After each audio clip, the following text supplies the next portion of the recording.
Good morning students. आज का हमारा टॉपिक है राज्यपाल।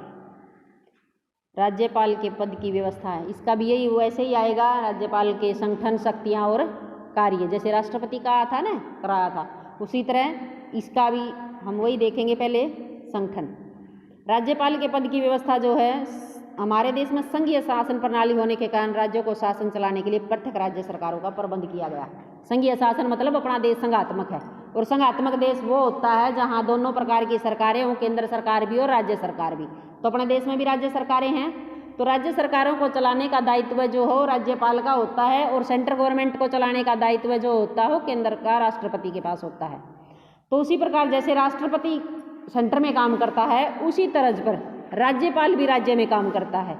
राज्यपाल की जो नियुक्ति होती है वो क्या है, राष्ट्रपति के द्वारा की जाती है। राष्ट्रपति जब चाहे, जिसको चाहे, राष्ट्रपति राज्यपाल बना सकता है।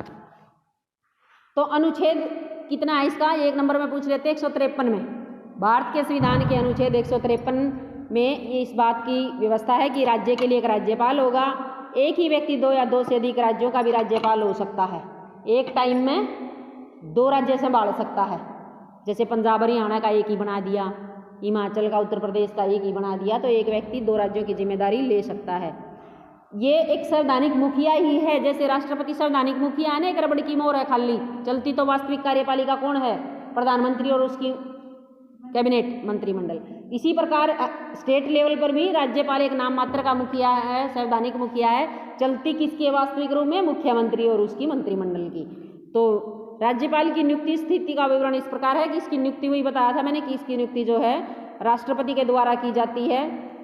ये कुछ एक कई वर्षों से प्रथाएं और परंपराएं चल रही हैं कि जो राज्यपाल बनेगा ना, वो उस स्टेट का निवासी नहीं होना चाहिए। जैसे हरियाणा का राज्यपाल होगा तो वो हरियाणा निवासी नहीं होगा, कहीं दूसरे स्टेट में उसको लगाया जाएगा। हरियाणा का कोई बनता है तो दूसरे में बनेगा, और कोई बाहर का अपना बनेगा। तो इस प्रकार अपना कौन है इस टाइम, कौन है राज्यपाल? दत्तात्रेय भंडारू। भंडारू बेरा नहीं, एक नया इनाम सारे आई, महीना 2 महीना हुए बदलिया। इसमें तो नहीं पाओगा, हाँ इसमें 2018 का भंडारू दत्तात्रेय है कुछ हिस्सा। सही डाल तो मेरे भी मैंने ध्यान तो पड़ दी, वो थोड़ा दत्तात्रेय देख कर नर छोड़ दो, मैं बनना है कि पेपर में देना है लेकिन आगे होगा ना जब कभी बताऊंगी। तो इसकी नियुक्ति राज्यपाल के द्वारा होती है, और राज्यपाल जब चाहे इसको पद से भी हटा सकता है। ये नहीं है कि इसके खिलाफ है विश्वास प्रस्ताव पास करना पड़ेगा, कुछ नहीं। ये तो एक राष्ट्रपति के एजेंट के रूप में काम करे है। राष्ट्रपति लगावेगा, राष्ट्रपति हटावेगा, ना कोई कंडीशन। वैसे तो 5 साल के लिए होता है, लेकिन राष्ट्रपति की इच्छा अनुसार इसका कार्यकाल है। 5 साल भी नहीं लिख सकते। इसका कार्यकाल पूछे ना, जब तक राष्ट्रपति की इच्छा तब तक ये अपने पद पर रहता है, और जब राष्ट्रपति चाहे इसको हटा सकता है। इसके वेतन भत्ते वही हैं जो एक राष्ट्रपति को मिले हैं ना, उसी अनुसार इसकी जो है वेतन भत्ते। वैसे 3.5 लाख रुपये इसको मासिक कर दिया है, बढ़ा दिया अभी, पहले थोड़ा ही मिला करता बेचारा ने। और इसके विदेशों में कहीं जाना आना, इतना इसका विदेशी यात्रा भत्ते इतने होंगे ही नहीं राष्ट्रपति की तरह। फिर बाकी इसको जो भी वेतन भत्ते दिए जाते हैं वो उसके कार्यकाल में घटाए नहीं जा सकते। सिर्फ जैसे राष्ट्रपति के नहीं घटाए जा सकते ना, वैसे इसके भी वेतन भत्तों को इसके कार्यकाल के दौरान घटाया नहीं जाएगा। योग्यताएं वही है, भारत का नागरिक है, उम्र इसकी भी 35 साल है, सेम राष्ट्रपति वाली है, इसमें अलग तो कोई वो नहीं है। उसका तो ये था कि उसमें 50 व्यक्ति उसके नाम को अनुमोदित और वो करेंगे, पर्चा भरते वक्त साइन हस्ताक्षर होने चाहिए। इसमें ऐसी कोई कंडीशन है नहीं, क्योंकि इसका इलेक्शन ही नहीं होना। ये तो पागल दिवालिया नहीं होला, बकारी पद पर ना हो, को मुकदमा इस पर चल नहीं रहा है, भारत का नागरिक हो, 35 साल उम्र हो, बस यही है इसकी। और जब राज्यपाल का पद खाली हो जाए तो उच्च न्यायालय का मुख्य न्यायाधीश, उसमें तो राष्ट्रपति का तो पद खाली हुआ था तो पहले उपराष्ट्रपति संभाला था, उपराष्ट्रपति भी ना होता तो सुप्रीम कोर्ट का मुख्य न्यायाधीश संभाला था। इसमें क्या है, इसमें जो है वो अपना तो हाई कोर्ट है, उच्च न्यायालय जैसे। उच्च न्यायालय का जो मुख्य न्यायाधीश है वो इसका कार्यवाहक राज्यपाल बनाया जा सकता है, जब तक नया राज्यपाल नहीं आ जाता। तो इसमें संगठन में न्यायिक सुविधाएं क्या है कि वो अपने पद की शक्तियों के प्रयोग और कर्तव्यों के पालन के संबंध में किसी न्यायालय के प्रति उत्तरदायी नहीं है। भी इसके किसी भी काम को न्यायालय में चुनौती नहीं दी जा सकती। मतलब ये किसी भी प्रकार की कोई शक्ति का प्रयोग करता है किसी कर्तव्य को निभाता है और वो किसी को गलत लगे और कहे कि हाई कोर्ट में जाएंगे, कहीं जाएंगे, ऐसा कोई नहीं है। इसके खिलाफ न्यायालय कानूनी कार्रवाई नहीं होती और इसके कार्यकाल के दौरान इसके ऊपर फौजदारी अभियोग भी नहीं चलाया जाता और इसके कार्यकाल में उसे बंदी बनाने के लिए किसी न्यायालय की ओर से आदेश जारी नहीं किया जा सकता। इसको बंदी भी नहीं बनाया जा सकता, फौजदारी मुकदमा भी नहीं लगाया जा सकता है और व्यक्तिगत रूप से राज्यपाल के विरुद्ध दीवानी अभियोग चलाया जा सकता है। दीवानी मुकदमे और फौजदारी मुकदमे पता है कौन से हो? हैं अब ये नहीं पता तुम्हें दीवानी कौन सा हो और फौजदारी कौन सा हो? सुप्रीम कोर्ट कराएंगे जब डिटेल में बताऊंगी, वैसे मोटा मोटा बता देती हूँ। फौजदारी तो होते हैं संपत्ति से रिलेटेड, चल अचल संपत्ति, कोई किसी का प्लाट पर कब्जा कर लिया, कोई किसी के पैसे नहीं देता, चल अचल संपत्ति। चल संपत्ति पैसा, अचल संपत्ति भूमि जमीन, ये अचल संपत्ति होती है जो चल नहीं सकती। पैसा तो चलता रहता है ना, इधर से उधर आता में जाया जा, तो ये चल अचल संपत्ति संबंधी फौजदारी मुकदमे इसके ऊपर चलाए नहीं जा सकते। और दीवानी संबंधी जबर दीवानी कौन से हो? कत्ल करना, किसी को मार देना, वो मुकदमा चलाया जा सकता है, लेकिन उससे पहले इसको सूचना देनी पड़ती है। भैया हम आपके खिलाफ, कोई इसने मार दिया राज्यपाल ने किसी को, तो पहले इसको सूचना देंगे कि आपके खिलाफ दीवानी मुकदमा लाया जा रहा है। तो ये इसको कुछ न्यायिक सुविधाएं भी दी जाती हैं। शक्तियाँ देखो इसकी, जो राष्ट्रपति की थी ना शक्तियाँ, उड़ता राष्ट्रपति शब्द हटा दे और सेंटर शब्द हटा दे और राज्यपाल और राज्य लिख दे, डालो सेम है ना, फिर भी मोटी मोटी कर लेते हैं हम। राज्यपाल राज्य की कार्यपालिका का मुखिया होता है। राज्य का शासन उसके नाम पर ही चलाया जाता है। जैसे देश का शासन राष्ट्रपति के नाम से चलाया जाता है ना, वैसे ही राज्य का शासन जो है राज्यपाल के नाम से चलाया जाता है। राज्य की संपूर्ण कार्यकारी शक्तियां जो है राज्यपाल को सौंपी गई हैं। सेंटर की जैसे सारी कार्यकारी शक्तियां राष्ट्रपति के पास हैं और राज्य की राज्यपाल के पास हैं, जिसका प्रयोग वह स्वयं या अपने अधीनस्थ अधिकारियों के द्वारा कर सकता है। राज्यपाल की कार्यकारी शक्ति उन सभी विषयों पर लागू होगी जिन पर राज्य विधानपालिका को कानून बनाने का अधिकार है। वे कौन से विषय हैं? राज्य के मुख्यमंत्री की नियुक्ति राज्यपाल द्वारा होती है। जैसे प्रधानमंत्री की नियुक्ति राष्ट्रपति द्वारा होती है ना, वैसे ही राज्यपाल मुख्यमंत्री की नियुक्ति करता है। मंत्रिपरिषद के अन्य मंत्रियों की नियुक्ति भी राज्यपाल मुख्यमंत्री के परामर्श के अनुसार करता है। ये राष्ट्रपति की भी कही थी ना, मंत्रिमंडल का निर्माण करता है। इसी प्रकार ये भी राज्य विधान मंत्रिमंडल जो होती है उसका निर्माण करता है, लेकिन मुख्यमंत्री की सलाह से। वहाँ वो प्रधानमंत्री की सलाह से करता है, यहाँ ये मुख्यमंत्री की सलाह से करता है। राज्य के महाधिवक्ता, मैंने कहा था ना कि जितनी महत्वपूर्ण नियुक्तियाँ होती हैं वो राष्ट्रपति के नाम से होती हैं, लेकिन स्टेट लेवल की जो थोड़ी बहुत नियुक्तियाँ हैं महत्वपूर्ण, राज्यपाल महाधिवक्ता, राज्य लोक सेवा आयोग के अध्यक्ष और अन्य सदस्यों की नियुक्ति राज्यपाल द्वारा की जाती है। राष्ट्रपति राज्य के उच्च न्यायालय के न्यायाधीशों की नियुक्ति करने के समय राज्यपाल का परामर्श लेता है। राज्यपाल राज्य के प्रशासन के विषय में किसी भी प्रकार की सूचना मंत्रिपरिषद से कर सकता है। ये सूचना पाने का अधिकार है और इसमें मुख्यमंत्री बीच की कड़ी होता है इनका। राज्य के प्रशासन और कानून निर्माण के संबंध में मंत्रिमंडल के प्रत्येक निर्णय की सूचना राज्यपाल को देना मुख्यमंत्री का संवैधानिक कर्तव्य है। देखो बीच की कड़ी आया था ना, वहाँ तो प्रधानमंत्री बीच की कड़ी था, किसी मंत्री को सूचना देनी थी या राष्ट्रपति को सूचना देनी होती तो प्रधानमंत्री को बीच में लेना पड़ता था। यहाँ कौन करता है? मुख्यमंत्री। राज्यपाल किसी ऐसे विषय के संबंध में जिस पर किसी एक मंत्री ने निर्णय लिया हो, संपूर्ण मंत्रिमंडल को विचार करने के लिए आदेश दे सकता है। यदि राज्य में ऐसी स्थिति उत्पन्न हो गई हो या होने की संभावना हो जिसमें कि राज्य के प्रशासन को संविधान के अनुसार न चलाया जा रहा है, वो बताया था ना राष्ट्रपति को धारा 356 लागू करने का अधिकार है, संवैधानिक मशीनरी फेल हो जाए। जब राज्यपाल को ये लगे कि मेरे राज्य का शासन जो है संविधान के अनुसार नहीं चल रहा, तो ऐसी स्थिति में राष्ट्रपति को रिपोर्ट भेज देता है और राष्ट्रपति वहाँ जो है आपातकालीन स्थिति धारा 356 लगाकर संवैधानिक संकट घोषित कर सकता है।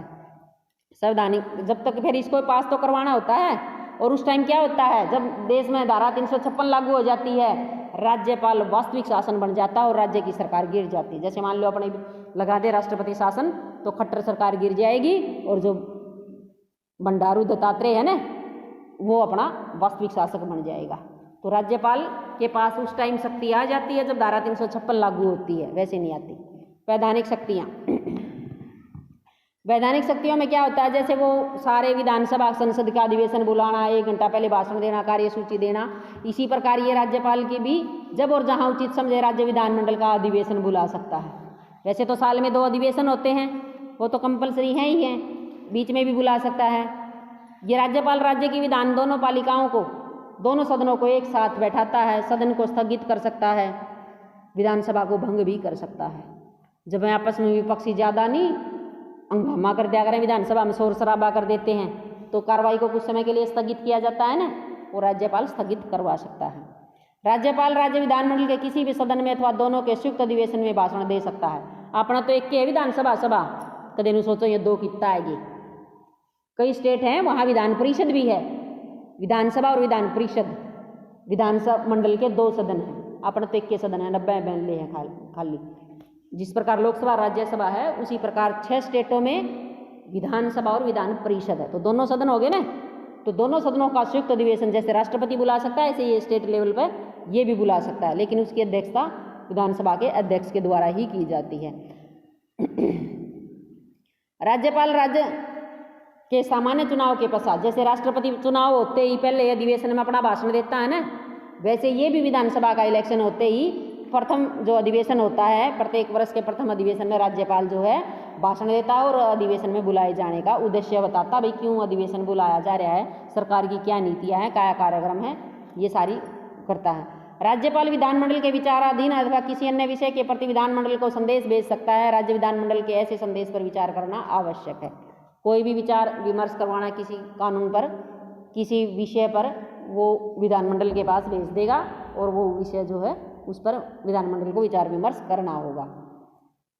राज्यपाल विधान परिषद के कुछ सदस्य मनोनीत करता है, जैसे राष्ट्रपति लोकसभा में 2 और राज्यसभा में 12 सदस्य मनोनीत करे हैं ना, उसी प्रकार विधान परिषद है, बस 6 स्टेटा में है, वहाँ ये 2 सदस्य या 1 सदस्य मनोनीत करता है।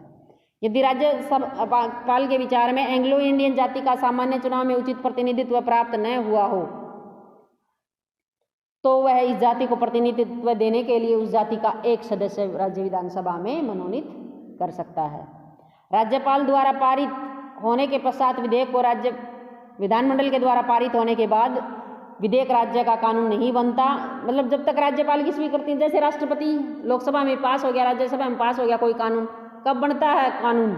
राष्ट्रपति की स्वीकृति के बाद। उसी तरह विधानमंडल में पास होने के पश्चात कोई विधेयक कानून तब बनेगा जब राज्यपाल उस पर साइन कर देगा। सामान्य विधेयक है तो वो वीटो पावर यूज कर देगा, पुनः उसको पुनर्विचार के लिए भेज सकता है, लेकिन पुनः विचार होकर वो एज इट इज आ जाए या उसमें थोड़ा बहुत चेंज होके आ जाए, दूसरी बार वो उसको पारित करना ही पड़ता है पुनः। तो राज्यपाल ऐसे विधेयक को स्वीकृति देगा ही देगा अगर दूसरी बार भी ऐसा ही आ जाता है।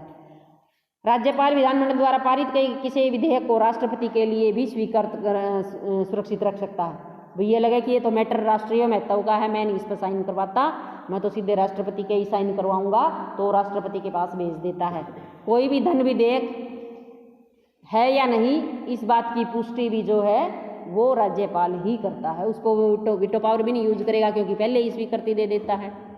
अध्यादेश जारी करने की शक्ति, जब राज्य विधानमंडल का अधिवेशन ना चल रहा हो, क्योंकि बीच में खाली समय आ जाए ना, अधिवेशन ना हो, और उस टाइम मतलब ऐसी स्थिति उत्पन्न हो जाए कि उसे निपटाने के लिए किसी विशेष कानून की जरूरत है, तो उस टाइम राज्यपाल जो है अध्यादेश जारी करेगा।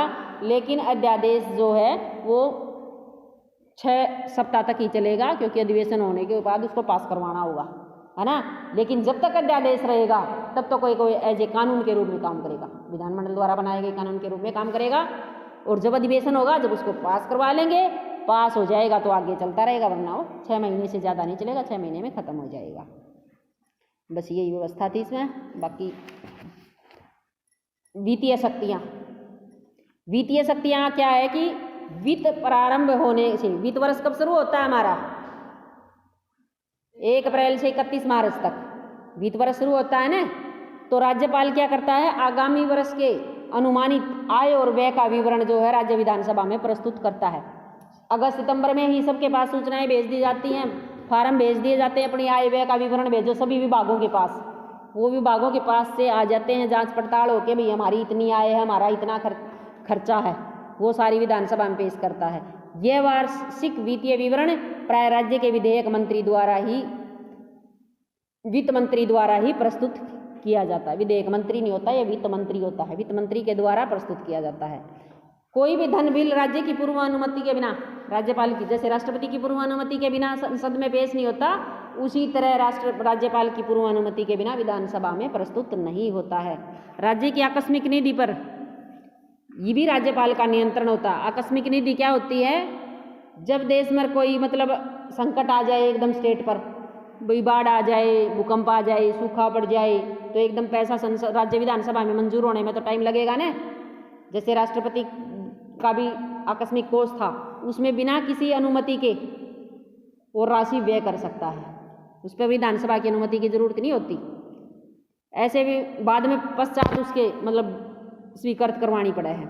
न्यायिक शक्तियाँ, राज्यपाल किसी अपराधी को जैसे वही राष्ट्रपति अक्षमा कर सकता है, उसका दंड को घटा भी सकता है, जुर्माना जो लगा रखा है उसको घटा सकता है, उसको स्थगित भी कर सकता है, भाई फांसी की सजा आगे से आगे टाले जाता है। केवल अपराधियों के दंड को अक्षमा घटा या स्थगित कर सकता है, उनको मतलब कानून का उल्लंघन करने के कारण दंड दिया गया हो। भाई कोई कानून का उल्लंघन कर दिया किसी अपराधी ने, तो उनकी जो मौत की सजा है, अक्षमा है, घटा सकता है। सविवेक की शक्तियाँ छोड़ दियो, बस यहीं तक का तुमने करना है। इसमें ये हो गया आपका।